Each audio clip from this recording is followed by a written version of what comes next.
gaano katotoo na minulto raw si Liza Soberano ng kanyang first crush sa showbiz na si AJ Perez noon.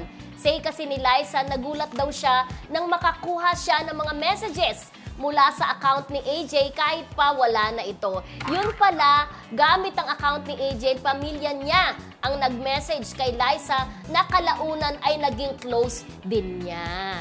Oh. Ayan. Si AJ Perez po, para sa kalaman nyo, ito po yung namatay dahil sa car accident, yes. diba?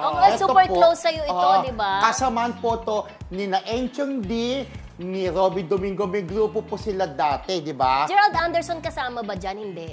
Kasama. Oo, kasi may picture tayo na magkakasama nila AJ, di ba? At siya anak ni, yung apo ni Gloria Romero. Di ba? Yung alam mo, may grupo sila dati. Yung magkakagrupo po sila, nagsayaw-sayaw sila sa ASAP, di ba? Pero si AJ, isa yan sa mga PR. Correct, yung talagang close din sa mga reporters palabati. At may pinakamagandang mukha. Oo, di ba?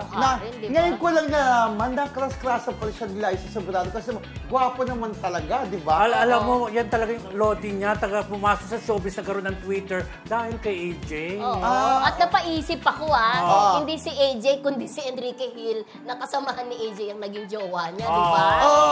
Tapos, present yung parang minulto, yung kapatid pala ni AJ. Ay, yung lalaki yun.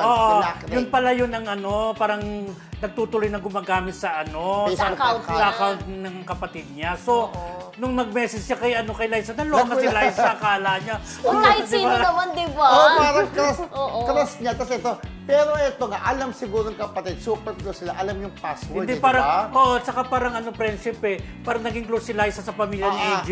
Parang gano'n. Pero kayo, type nyo ba yun? Yung pagka namatay yung isang kaibigan nyo, magchat-chat pa rin alam mo, naluloka ka minsan actually ito sa Facebook ina-unfriend ko pag na. Kasi, ay, parehas tayo kasi natatakot ako Tapos minsan naloka ako, di ba, minsan sa cellphone, parang akala mo, parang may umaano na numero na may iba palang gumagamit na kamag-anak na sa numero. Tinutuloy nila. Ako nakikita ko yung mga RK Villacorta sa Cristo. Pero ayoko, wag na ako i-chat-chat, di ba?